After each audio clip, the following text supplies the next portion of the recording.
दिवस जहाँकि अखिल भूमंडलीय सर्वशिरोमणि मुनि समाज प्रतिष्ठा दिवस। आपण मान मनरे प्रश्न आसुथिब मुनि समाज प्रतिष्ठा कहीं है। संसार रे अनेक गुड़े धर्म संप्रदाय अच्छी संस्था मान अच्छी आपण मान जानी। तो सद्गुरुदेव केउ उद्देश्य रे कहा को आखि आगे रखी मुनि समाज स्थापना कर। सद्गुरुदेव शिवमुनि महाराज मुनि समाज को चारि गोटी उद्देश्य को रखी आखि आगे मुनि समाज स्थापन करिसेंती। जहाँकि आज रही मुनि समाज प्रतिष्ठा दिवस उपलक्षे ता प्रासंगिकता मु मने करुछि। गुरुदेव कहले सारा संसार रे जेते राजनैतिक संस्था दल गठित होइछि सेमानकर जो उद्देश्य जे कि आपण मानकु स्वाधीनता देवे स्वतंत्रता देवे से उद्देश्य रे मु मुनि समाज स्थापन करिछि। किंतु आपण माने आश्चर्य हेबे मुनि समाज कौन राजनैतिक दल नुहे कि संस्था नुहे। द्वितीय गुरुदेव कहले सारा संसार रे जेते व्यायामशाला सृष्टि होइछि जार उद्देश्य मनीष को शारीरिक मानसिक स्वास्थ्यवान करिवा ताकू बलवत्त करिवा बलवान करिवा से उद्देश्य रे मुनि समाज स्थापन करिछि। किंतु आश्चर्यर कथा मुनि समाज कौन गोटे व्यायामशाला नुहे। तृतीय सारा जगत रे जेते मेडिकल बा चिकित्सालय स्थापन होइछि तार जे उद्देश्य मनीष को निरोग रखिबा स्वास्थ्य प्रदान करिबा। किंतु मुनि समाज से उद्देश्य रे गठित होइछि बा गठन करिछि स्थापन करिछि। किंतु आश्चर्य कथा मुनि समाज कौन डाक्तरखाना नुहे कि चिकित्सालय नुहे। एवं सर्वोपरि सारा संसार रे जेते आध्यात्मिक नाम रे मजहबी संस्था गठित होइछि सेमानकर उद्देश्य मनीष को मुक्ति दवा आनंद दवा शांति दवा से उद्देश्य रे मु मुनि समाज स्थापन करिछि। किंतु आश्चर्य कथा मुनि समाज कौन मजहबी संस्था नुहे। यह एक सत्य ज्ञान भित्तिक अष्टांग जो आधारित एवं वेदांत सिद्धांत को ग्रहण करी एक सत्य आध्यात्मिक संस्था। तेणु आपण मैंने जानी सारी कि मुनि समाज आवश्यकता कितने जरूरी। आज निकट अतीत आप देखिथे बांग्लादेश रे जो धार्मिक कठोरपंथी माने जड़े दलित हिंदू युवक को जीवंता जालीदेले। यह एक विरल घटना नुहे। अतीत अनेक किसी मजहबी संस्था माने तथाकथित आध्यात्मिक संस्था माने लोक माने मनीष को विभिन्न प्रकार निर्यातना देते शारीरिक मानसिक शोषण कर बलिष्ठ प्रमाण निकट अतीत बांग्लादेश रे तार एक ज्वलंत उदाहरण। जो मजहबी संस्था माने ईश्वर नाम रे कठोरपंथी बा लोकों को शांति देवे प्रचार कर निजर कार्यक्रम रे ताहा उना अधिके देखौ नाहंती तार विपरीत रे से समाज रे किभली भाव रे भातृत्व नष्ट हबो भातृभाव नष्ट हबो अशांति व्यापीब बा एक छत्रवादी शासन हबो तार कार्यक्रम करुछंती। तेणु ए सबू कार्यक्रम लक्ष्य रखी विशेषकर राजनैतिक दल माने किभली भाव रे निजर स्वार्थ को हासिल करने पदा पदवी निजर गति बचाई किभली भाव रे मानव मानव मध्य दल दल मध्य जो विशृंखला सृष्टि करुछंती जेते प्रकार आपणकर अनिष्ट करुछंती आपण मान जानिथिबे। ଏବେ ବର୍ତ୍ତମାନ ବି ଚିକିତ୍ସାଳୟରେ କିଭଳି ଭାବରେ ରୋଗୀକୁ ଶୋଷଣ କରାଯାଉଛି ତାହା ଆପଣମାନେ ଅବଗତ ଥିବେ। ଏସବୁ ଆଖିରେ ରଖି ଗୁରୁଦେବ ଯେଉଁ ମୁନି ସମାଜ ସ୍ଥାପନ କଲେ ସେଥିରେ ଆପଣଙ୍କୁ 4 ଗୋଟି ଆପଣଙ୍କୁ ଲାଭାନ୍ୱିତ ହେବେ। 4 ଗୋଟି ଗୋଟେ ହେଉଛି ଯୋଗ, ସ୍ୱାସ୍ଥ୍ୟ, ଆତ୍ମଜ୍ଞାନ ଏବଂ ସ୍ୱତନ୍ତ୍ର ବିଚାର। ତେବେ ଯୋଗ ହେଉଛି ଅତି ପୁରାତନ, ଯାହାକି ଗୀତା ଭାଗବତଙ୍କ ଠାରେ ବର୍ଣ୍ଣିତ ଅଛି, କିନ୍ତୁ ସେଇ ଗୀତା ତତ୍ଵ ଭାଗବତ ତତ୍ଵକୁ ଆମ୍ଭମାନଙ୍କୁ ବଞ୍ଚିତ କରାଯାଇଛି। ଯେଉଁ ଶୁଦ୍ଧ ଯୋଗର ଆପଣଙ୍କର ପ୍ରଚାର ପ୍ରସାର ବୈଦିକ ଯୁଗରେ ଥିଲା, ଋଷିମୁନି ମାନେ କରିଥିଲେ, ସେଥିରୁ ଆମକୁ ବଞ୍ଚିତ କରାଯାଉଛି। ଯାହାଫଳରେ କି ଆଧ୍ୟାତ୍ମିକ ନାମରେ ଆମ୍ଭେମାନେ ଶୋଷିତ ହୋଇଛନ୍ତି ବା ଲୁଣ୍ଠିତ ହୋଇଛନ୍ତି। ପ୍ରକୃତ ଆଧ୍ୟାତ୍ମିକତାର ଯେଉଁ ଶବ୍ଦ, ଆଧ୍ୟାତ୍ମିକ ନାମରେ ଆମେ ମହାଜପ କରୁଛନ୍ତି, ତିଳକ ଲଗାଉଛନ୍ତି ବା ମନ୍ଦିର ଯାଉଛନ୍ତି ବା କୀର୍ତ୍ତନ କରୁଛନ୍ତି, କିନ୍ତୁ ଏ ଆଧ୍ୟାତ୍ମିକତା ସହିତ ଆର କୌଣସି ଦୂର ଦୂରତା ସମ୍ବନ୍ଧ ନାହିଁ। କାରଣ ଆଧ୍ୟାତ୍ମିକ ଶବ୍ଦ ହିଁ ଆପଣଙ୍କୁ ଇଣ୍ଡିକେଟ କରେ, ସୂଚନା ଦିଏ ପ୍ରକୃତରେ ଏହାର ଅର୍ଥ କଣ। ଆଧ୍ୟାତ୍ମିକର ଅର୍ଥ ହେଉଛି ଆପଣଙ୍କୁ ଇଣ୍ଡିକେଟ କରେ, ସୂଚନା ଦିଏ ପ୍ରକୃତରେ ଏହାର ଅର୍ଥ କଣ।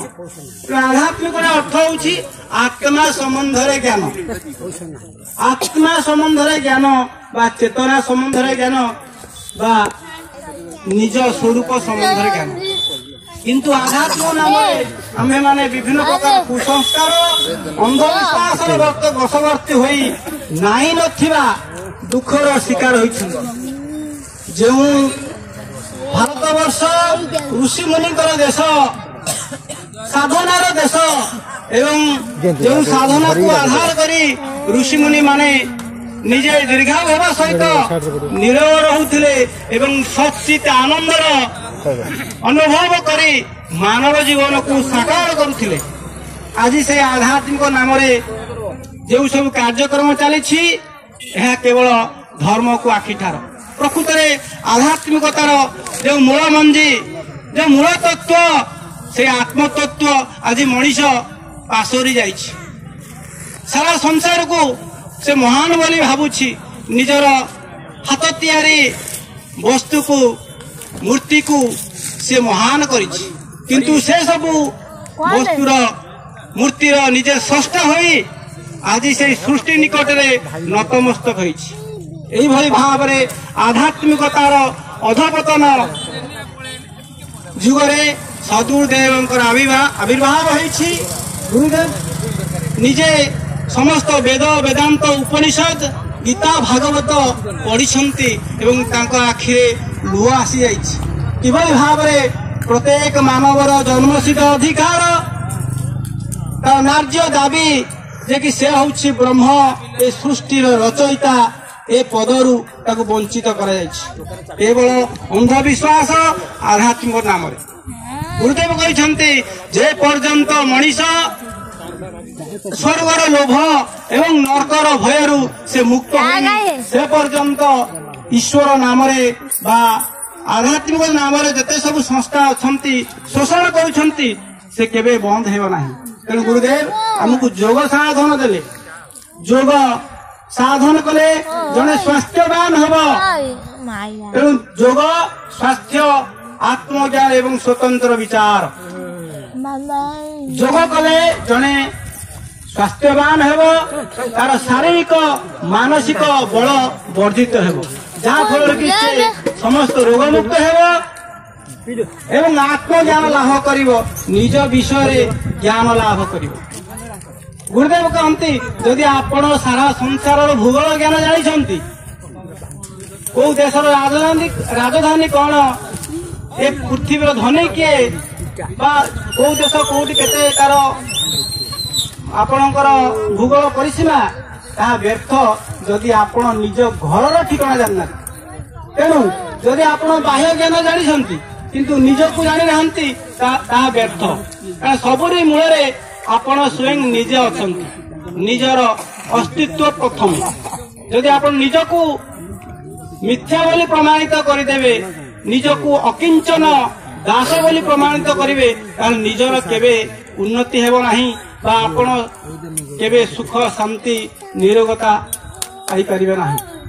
तेणु गुरुदेव जो योग प्रदान करिसंती ताहा अछि प्राचीन कालरू मुनि ऋषि माने प्रचार करिसंती से सत्य को आविष्कृत करिसंती शुद्ध भाव रे आम मान निकट में जो अष्टादश चक्र भेदन क्रिया देइछंती जोग देइछंती ताहाको आधार करी जणे निज भितरु निज मन भितरु जते प्रकार अंधविश्वास जहां से जानी जार प्रमाण से पाई नहीं बा प्रमाण करने के चेष्टा करे नहीं से अंध भाव रे मानि नहीं से मानिबा द्वारा ता जीवन रे नाई नथिबा दुखर से शिकार होइछि।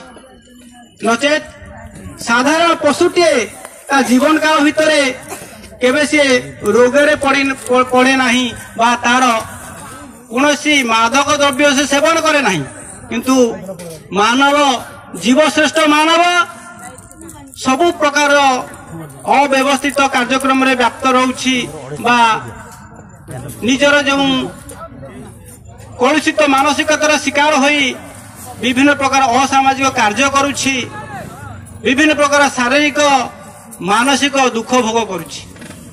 यार कारण कौन से अंधविश्वास निजर अनियमित आहार जीवन शैली व विशेष करी जोगर निज स्वरूप ज्ञान अभाव। तेणु गुरुदेव प्रथम देले योग जदि आप योग करेंगे नहीं तेरे भोग भी करें नहीं जड़े योगी ही प्रकृत भोगी। यही परिप्रेक्षी गुरुदेव बढ़िया उदाहरण देइछंती गोटे महू दुईटी महुमाछी दुईटी महुमाछी जड़े आत्मज्ञानी महुमाछी एवं आउ जड़े सांसारिक महुमाछी।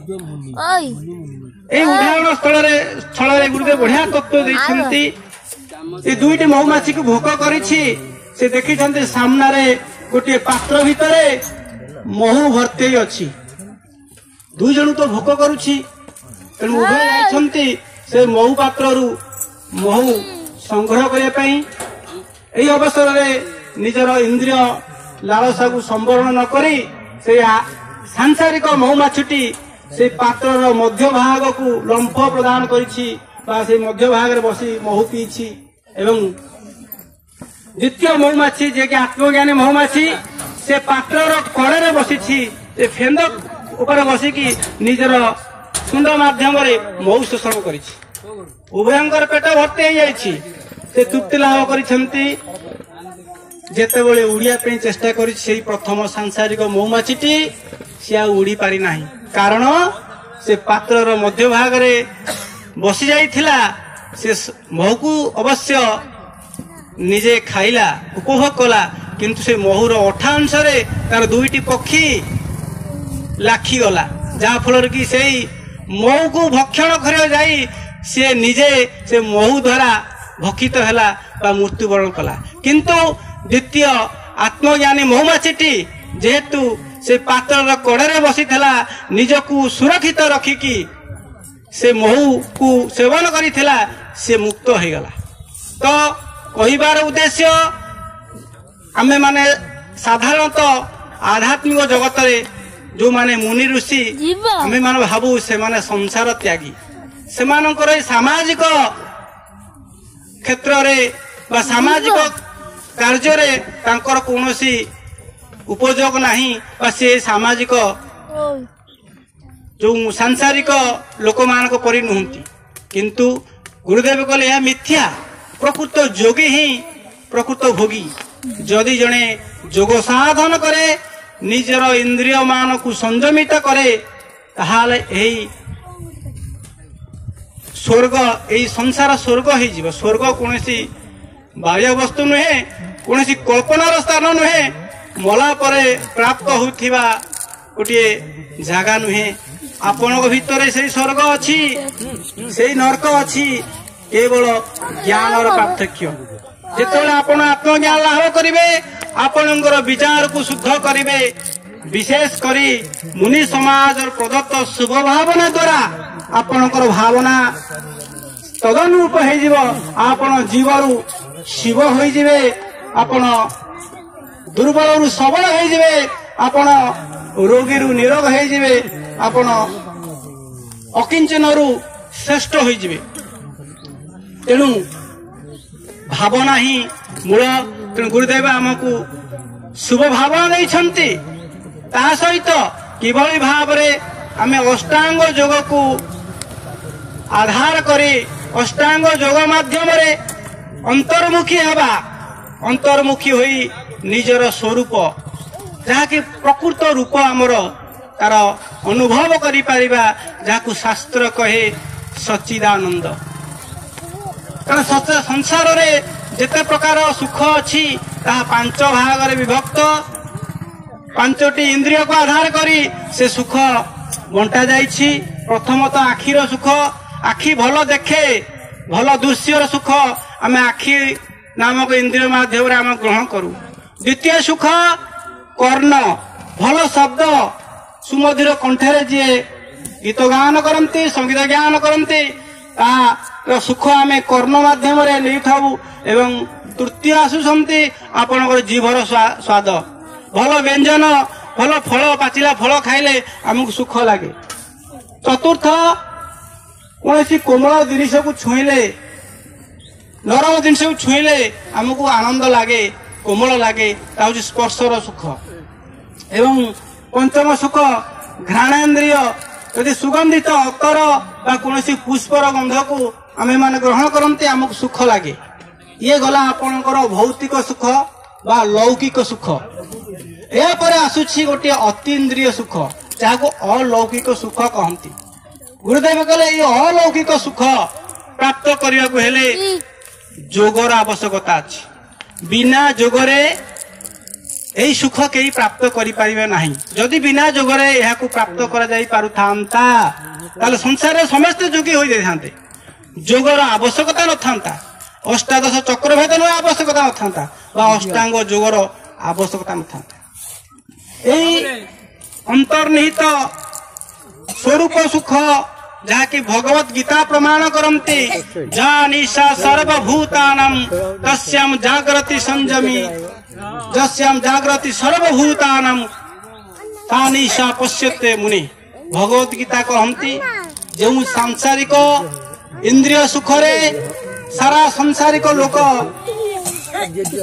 ଆପଣଙ୍କର ଜାଗ୍ରତ ଥାନ୍ତି ବା ଉପଭୋଗ କରନ୍ତି, ସେଇ ଜାଗତିକ ସୁଖ, ଇନ୍ଦ୍ରିୟ ସୁଖ, ଭୌତିକ ସୁଖ ଜଣେ ଯୋଗୀ ପାଇଁ ନିରର୍ଥକ। ସେଇ ଯୋଗୀ ପାଇଁ ନିରର୍ଥକ ଯିଏ ଆତ୍ମଦର୍ଶନ କରିଛି। ଏବଂ ଯେଉଁ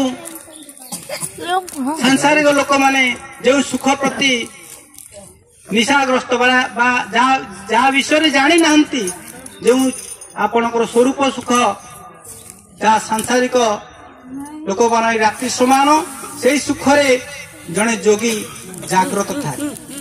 ତ ଆପଣମାନେ ଜାଣି ସାରିଥିବେ କିଭଳି ଭାବରେ ଜଣେ ଯୋଗୀ ଯେତେବେଳେ ଯୋଗ ସାଧନ କରିବ ନିଜର ସମସ୍ତ ଇନ୍ଦ୍ରିୟକୁ ପ୍ରତ୍ୟାହାର କରିବ, ଇନ୍ଦ୍ରିୟକୁ ଖାଇବାକୁ ଦେବ ନାହିଁ।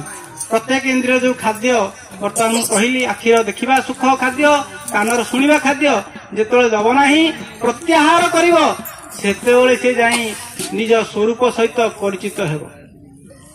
ଏଠି ଗୋଟେ କଣ୍ଡିସନ ରଖାଯାଇଛି, ଯେଭଳି ଭାବରେ ଆପଣମାନଙ୍କୁ ଯଦି ସୁନିଦ୍ରା ଆବଶ୍ୟକତା ଅଛି, ଯଦି ଆପଣ କୌଣସି ଟିଭି ଦେଖୁଛନ୍ତି, କୌଣସି କାର୍ଯ୍ୟକ୍ରମରେ ବ୍ୟସ୍ତ ଅଛନ୍ତି ବା ଆପଣଙ୍କର ମାନସ ପଟରେ କିଛି ବିଚାର ଚାଲିଛି, ସେ ପର୍ଯ୍ୟନ୍ତ ଆପଣଙ୍କୁ ନିଦ୍ରା ଆସିବ ନାହିଁ। ବିଶେଷ କରି ଗାଢ଼ ନିଦ୍ରା କଦାପି ଆପଣ ପାଇପାରିବେ ନାହିଁ। ଗାଢ଼ ନିଦ୍ରା ପାଇବାକୁ ହେଲେ ଆପଣଙ୍କୁ ଏସବୁରୁ ଊର୍ଦ୍ଧ୍ୱକୁ ଉଠିବାକୁ ପଡ଼ିବ। ସେଇଭଳି ଭାବରେ ଯୋଗର ଯେଉଁ ଆତ୍ମସ୍ଥ ସ୍ୱରୂପସ୍ଥ ହବା ପାଇଁ ଯେଉଁ ବିଧି, ସେଥିରେ ବି କଣ୍ଡିସନ ଅଛି। ଗୁରୁଦେବ କହନ୍ତି ଏଇ ମଣିଷ ମସ୍ତିଷ୍କରେ 50 ପ୍ରକାର ବୃତ୍ତି ଅଛି। ପ୍ରତ୍ୟେକ ଇନ୍ଦ୍ରିୟର ବୃତ୍ତିକୁ ଆପଣ ସୁଖଦାୟୀ ଦୁଃଖଦାୟୀ ଭାବରେ ଯଦି ବିବେଚନା କରିବେ, ତାର ସଂଖ୍ୟାକୁ ଗଣିବେ, ଏଇଭଳି ଭାବରେ 50 ପ୍ରକାର ବୃତ୍ତି ଆସିବ। ଯେତେବେଳେ ଏଇ 50 ପ୍ରକାର ବୃତ୍ତିକୁ ଆପଣ ନିରୋଧ କରିବେ, निज करायित करेंगे सेतेबेले जाई आपण स्वरूपस्थ हेबे।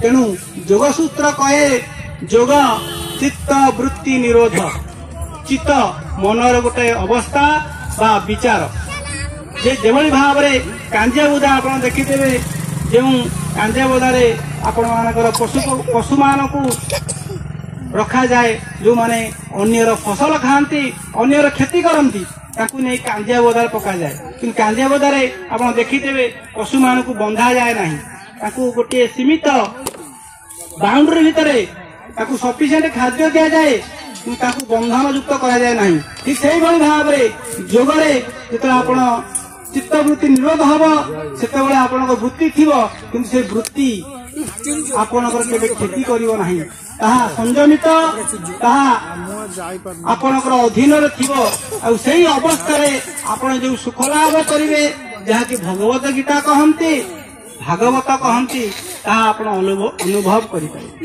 ताहा होची सत चित्त आनंद सत्य कहिरा काहे कि जेहेतु आत्मा सत्य चेतन शक्ति थिले वर्तमान अछंती एवं भविष्य रहिबे ता सत्य एवं अपरिवर्तनीय केबे परिवर्तन होते नाही एवं सत्य चेतन जे निज को जाने एवं अन्य को जाने से चेतन आनंद होउछि सुख दुखर ऊर्ध्वर एक अवस्था कारण आमे माने समस्ते सुख बोली जाहु कहू से होउछि इंद्रियर प्रतिकूल सुख होला अनुकूल एवं दुख होउछि इंद्रियर प्रतिकूल जेतले आपण एई इंद्रिय जनित सुख दुख रे अनुकूल प्रतिकूल रे प्रभावित होउथिबे से पर्यंत आपण आनंदित अवस्था को उपलब्धि करि पारिबे नाही तेन गुरुदेव ए कथा कहिछन जे जन जोगस्थ होउछि स्वरूपस्थ होउछि से एपरि एक अवस्था प्राप्त करिवो एपरि एक सात्विक चिरंतन सत्य अवस्था प्राप्त करिवो जहाँ फल तार मानव जीवन सार्थक हो से अवस्था से पद भगवत गीतार आपण मान वर्णित अच्छा गोटे श्लोक मन पड़ुछि से पद होउछि न तद भाषयते सूर्यो न शशांक न पावक जत गत्वा न निवर्तन्ते तद्धाम परमं मम भगवत गीतार जोगेश्वर कृष्ण से परम धाम कथा कहिसंती से आत्मलोक कथा कहिसंती कारण आपण माने जानिथिबे जदि आपण माने विष्णु को पूजा करूछंती विष्णु लोक को जिवे जदि शिव को पूजा करूछंती शिव लोक को जिवे बा ब्रह्मा को पूजा कले ब्रह्म लोक को जिवे किंतु जदि आपण निज आत्मा को पूजा करूछंती 16 उपचार रे अष्टांग योग रे पहला आपण आत्मलोक को जिवे जो आत्मलोक ताकू सूर्य आलोकित करि परिबो नाही चंद्र मध्य आलोकित करि परिबो नाही अग्नि मध्य आलोकित करि परिबो नाही जेउठा को गले आपण फेरिबे नाही ए फेरिबे नाही कथाटा बुझिबा कारण आपण माने जत्ते सब भौतिक सुख लाभ करूछंती ताहार दुईटी तत्व जड़ चेतनर संजोग विजोग रे लाभ होउची किंतु आत्म सुख से आपण स्वयं स्वरूपर सुख आपण को का ठारू आनिबा को पड़िबो नाही सेति संजोग वियोगर स्थान नाही तेणु ये जो गीतांकर सुंदर श्लोकटी अच्छी न तद भाषयते सूर्यो न शशांक न पावक जत गत्वा न निवर्तन्ते तद्धाम परमं मम एई श्लोक को व्याख्या कले आमे जानि परिबा जो ईश्वर को स्थान आमे मंदिर मस्जिद गुरुद्वार रे भावुछु एवं से मंदिर भितर ईश्वरंकर गोटे मूर्ति को स्थापन करी आमे भावुछु ये होउची ईश्वरंकर परम धाम किंतु भगवत गीता कहती सूत्र आकार देइछंती ठिकाना देइछंती से परम धाम किए जो परम धाम को सूर्य आलोकित करि पार नथिबो आपण माने विचार करंतु गोटे मंदिर भितरे गोटे मूर्ति अछंती से मूर्ति को सूर्य आलोकित करि पार नांती एक नंबर टेस्ट रे पास होई गले सूर्य पड़ू नांती द्वितीय शशांक न पावक शशांक शशांक कहले आपण चंद्रमा राति चंद्र किरण भी से जगह को आलोकित करि पार नाही द्वितीय नंबर पास कले तृतीय नंबर न तत भाषयते सूर्य न शशांक न पावक कहले अग्नि भी से जगह को आलोकित करि पार नथिबो किंतु मंदिर मानकरे साधारणतः दीप जाली थाउ जदि जणे आपण उद्देश्य मूलक भाव दीप को भी लिभे दे पारे ताहले दीप भी आलोकित करि परिबो किंतु तृतीय बा चतुर्थ जो पॉइंट अछि सेतिर समस्त फेल मारिबे जत गत्वा न निवर्तन्ते तद्धाम परम मम ए चतुर्थ नंबर फेल मारिबे कारण एमिति कोनोसी संसार रे मंदिर नाही बा पूजक नाही जे मंदिर भितर को जाईछि और फेरी नाही तेनु भगवत गीतांकर ए जो तत्व भित्तिक कथा ताहा केवल ए योग मार्ग रे संभव जोगी जेतबे ध्यानस्थ होई निजर समस्त इंद्रिय को संयमित करी अंतर्मुखी हो जाए जेतबे से निज स्वरूप रे